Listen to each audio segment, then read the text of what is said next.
Hello, everyone. I'm Johannes. I'm actually not Armaël. Armaël is in the audience, however. And I'm presenting Melocoton today, which is a joint work with all of these awesome people. Right, and it's our approach for multi-language program verification. And we care about multi-language program verification because multi-language programs are everywhere. Here are just some examples. For example, you have NumPy, which is a library for fast number crunching in Python, and it's also written in Python, C, and in Fortran. Or as another example, Firefox is written in C++, Rust, and JavaScript at the same time. Or alternatively, OpenSSL is a cryptography library. It's just written in C, but it often gets embedded into many projects that are all written in different languages. Right. And our goal today is to verify the functional correctness of such multi-language programs. And in order to verify functional correctness, when you look at the literature on single language functional correctness, you find that there is lots of work that does functional correctness verification. Here are just some of the papers that were published at the top conferences in our field in the last few years. And when you read them all, you basically get the idea that there is some kind of recipe that you can follow for single language functional correctness reasoning, which is that you try to use for logic when you have a simple imperative language, but when you need some more advanced features, like you want to be more modular or you have to handle aliasing, you might use separation logic instead. So that's the picture for single language correctness reasoning. But for multi-language reasoning, the picture is a bit more sparse. There is not that much background literature. There is, of course, the work by Armaël. She gave the keynote this morning, you might have seen it, on semantics and on logical relations, and there's also some work in the COMSET context. But today, we want to reason about proving the functional correctness of individual programs, where in these individual programs, you might combine language that are not actually typed, that might have unsafe features that you cannot account for with a type system. So you need to do individual reasoning to prove that such programs are correct on their own.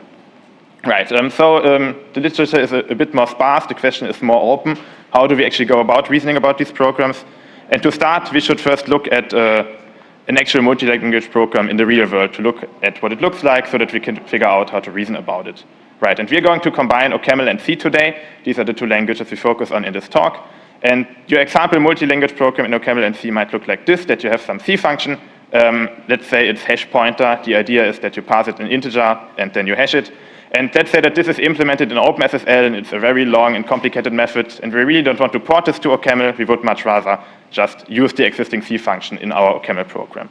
Right, here's our OCaml program. It's just called hashref, and the idea is that hashref is supposed to now do the same thing that the C function does, but of course with an OCaml reference instead of a C pointer. And in order to make this all work, we need to write glue code. The glue code has to link up these two functions. Right, so we need to write some glue code in C, and the C glue code looks like this. It's called the function caml hashref that takes OCaml values, and it does a bunch of stuff, and then in the end it has converted your OCaml values into C values and can pass this to the hash pointer function. And similarly, in OCaml, we also need a bit of glue code, but it's less glue code. Our glue code in C has the job of telling the compiler which C function to actually call when we call this hashref function in OCaml, and it also gives us the type, but it doesn't really matter. So this is our example multi-language program. But it turns out that when you, the key idea here is that you have your business logic and that you have your glue code, right? Every multi-language program has business logic and it has glue code. But oftentimes when you look at more advanced multi-language programs, you find that there's quite a lot of business logic, but actually very little glue code.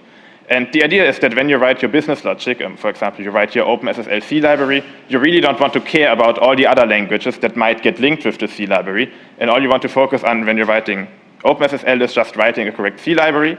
And similarly, when you're writing your OCaml program, you really don't want to care about the fact that OpenSSL is actually written in C. You just want to care about the fact that it encrypts stuff.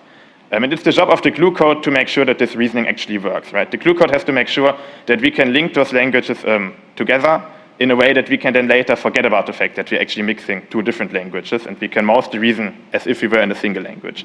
This principle of mostly reasoning as if we were in a single language, we call this language locality, and we think it's quite important that our framework supports this language local reasoning. Okay, so getting to our framework, to actually build now our tool for reasoning about everything here, or our logic, we follow the very common approach that you first build an operational semantics that tells you how your language should compute, and then you build a program logic on top of this, in our case specifically a separation logic. And of course, we're mixing two different languages. We need to account for all of the stuff that goes on in our glue code.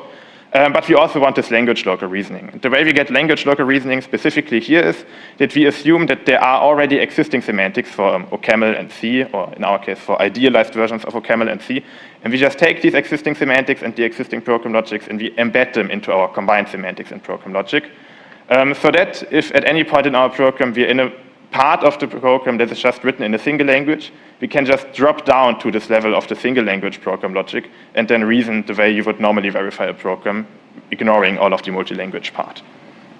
Right. That's the idea, that we can combine language locality and language interaction in this way. But there is actually quite a bit of tension between language locality and language interaction, right? This is just a high-level overview. There's a lot of details you have to resolve. We're going to now focus on one of those details. Specifically, we're going to focus on what happens when OCaml data is accessed from C, or more broadly, the question of how we can actually transfer data between our individual C part and our individual OCaml part using the glue code. How does the data transfer from one part to the other? And to answer this question, how OCaml data is accessed from C glue code, what do these weird methods like field and so on actually do? It's that when you're accessing your OCaml data from C glue code, you're accessing it at a lower representation. So you have your high-level OCaml values, your pairs and stuff, and when you're accessing them from C, you're only seeing a representation just based around blocks somewhere in the heap that store pointers to other blocks or store integers. So it's a lower-level representation. Since this is a PL talk, we have to invent some fancy notation for this. We have this tilde-ML, which we use to relate the high-level and the low-level values. And as I said, if you have simple OCaml values like integers or booleans, you just encode them as integers in your blocks. So for example, true gets encoded as 1. And for more complicated values, like pointers to an array, you encode them as pointers to now blocks, and then your block will store the contents of your array. Or similarly, every OCaml value that you have has one corresponding block level representation. Right. And now we need to deal with this block level representation in our semantics and in our program logic. So first we start with the semantics. In our semantics, you might remember we earlier said we embed the existing OCaml semantics. And this means that we have a heap that stores OCaml values the same way you would do if you just model OCaml. But in our glue code, it is much more convenient to instead phrase the operational semantics as if we operated on a block level heap that stores these block level representations. Right, so we have these two heaps, but they actually store the same data, so we somehow need to keep them in sync. And the basic idea, what you can do here is that whenever you cross the language barrier from OCaml into C, you also take your OCaml state and turn it into C state, or the other way around. The key idea is that when you're in OCaml, all you have is the OCaml state, and this block level heap does not exist. Then when you switch the language barrier, you are now in C, you have your block level heap, and your OCaml heap has now gone away. And then whenever you switch back, you convert the heap from one to the other, but you only have one of those heaps being the active heap, and the other just is not there. Okay. And in the semantics, this works, right? You can build a semantics that work like this. But in the program logic, it is a lot more difficult to figure out something that is nice to use. And to see why, we're first going to try a naive approach of building a program logic and then see why this fails. So specifically, our program logic is based on separation logic. And in separation logic, you have your points tools, right? For those of you who know separation logic, you know them. And the idea for those who don't know is that you want to reason about your memory locally, about just each individual location at once, instead of considering all the locations at the same time. So instead of having one heap, you have a lot of these points tools, each one for each location, which describe the content of the memory cells and also carry ownership. Right, so in your proof, when you design the program logic, you actually have to keep track of like all the points tools, but in your proof, you're only ever using some of them. So you now have the points tools here, and these points tools describe the contents of the heap in our operational semantics. But I just told you earlier that we actually don't have both of those heaps. We only have one of them, and we switch back and forth between which heap actually exists. Huh? Sorry, what happened there?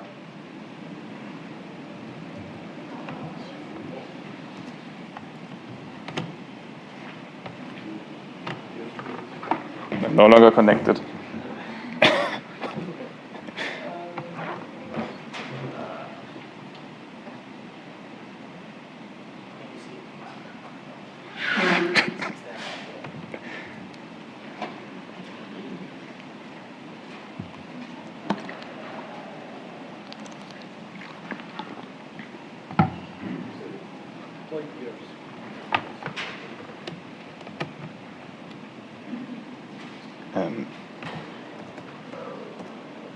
Yeah, I have plugged it in.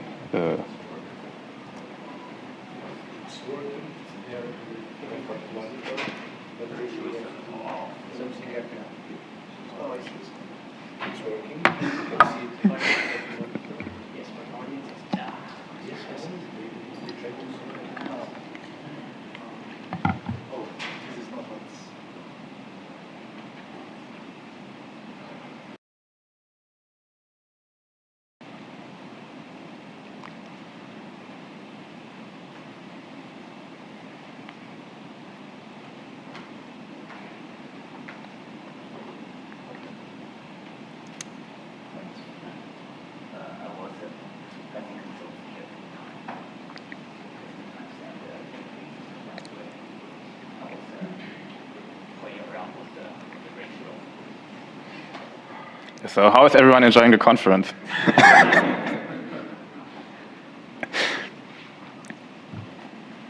Very nice. That's good to hear.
In order to prove that your call into C is correct from OCaml, you get to convert all of the points tooth into block level points tooth. In the end, you get to convert them all back. For those who know separation logic, you might see that this is a very bad approach because it's very non-local, it's not small footprint. For those who don't know separation logic, the idea in separation logic is that we reason about our program in a local way. So when we prove that our program is correctly operating on some sort of heap, the idea is that everything else that the program does not use is not affected. And this is formalized by this frame rule, which just tells you that this part R of the heap that is not affected stays the same. And at the end of the program, it's just still R, and it hasn't changed.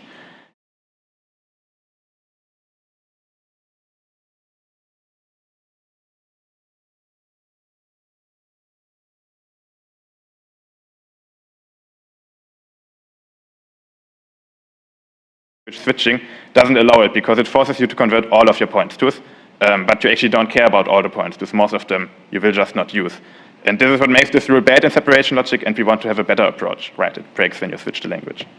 And the better approach is that we somehow try to make our OCaml points tooth remain valid, even if like the OCaml heap has gone away. So the idea is that you're in C, but you still have all this cloud of OCaml points tooth flying around. And now in your glue code, let's say you really only care about this one location, L1 here. So you want to have a rule that allows you to convert this one location into its glue code form so that you can reason about what's going on in glue code when it accesses this one location, or if you have two locations, you just convert two locations, right? You can convert each individually. And then in the end, you convert it all back, and then you're now back at a description of an OCaml heap using OCaml resources, and this means that you have proven a specification for your C program that just uses OCaml, so it basically behaves like an OCaml program. And to formalize this intuition of switching back and forth individually, we have some update rules for those who can pass separation logic. These rules here basically mean that you can take an OCaml points tooth, you can convert it to a block level points tooth, and the values have to match up, and then you can convert back. But these just formalize this intuition of being able to switch each points to one at a time individually. Okay, so how do we make these rules work? I try to speed it up a bit. We make these rules work. The problem is that our OCaml heap goes away, but our points tooth should remain there. So the idea is that you introduce a ghost heap, which just lives in your program logic, and it doesn't actually exist, but you just keep track of it in the logic to make sure that these OCaml points tooth still mean something.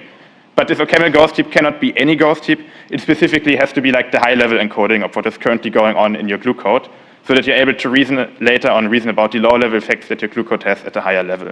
Then to implement these rules, this connection here between the heaps is actually very complicated because it also allows you to do like points to trading and transfer ownership between those two block levels and implement these rules and so on. Right.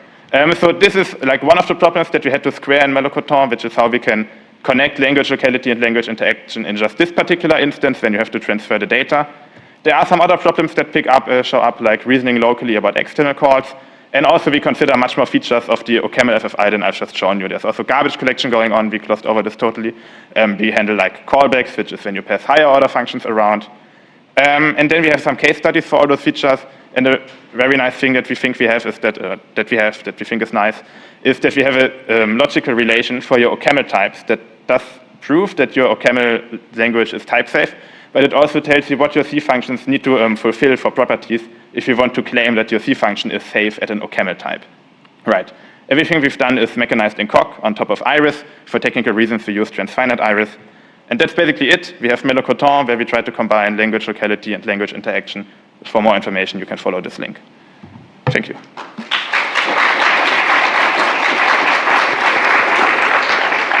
Yeah, we have time for a couple of questions. Thanks for a great talk.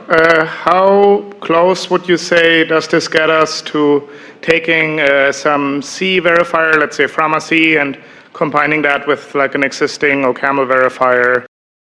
Are those kind of tools out there today like compatible enough with sort of the way that the logic is set up? I don't know what these tools do.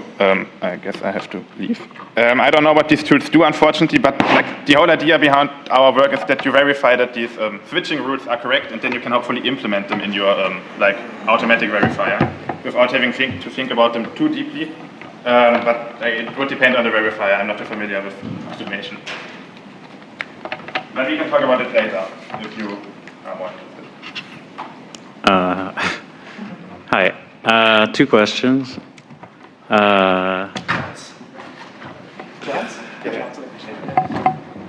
Oh, there's the mic's up there. Okay. First of all, how low level is the C language you're working with? Like you do pointer arithmetic and things like that? That's all in Yeah, it has like, the idea is that in C you have pointer and manual memory management, and in OCaml you have garbage collection and null freeing. Okay. Like, yeah. And then the second one was, what do you use the transfinite iris for? Yeah, great question. You actually need at places angelic non-determinism. And when you have angelic non-determinism and the angelicism is too large, you want to have transfinite iris to get a proper adequacy theorem.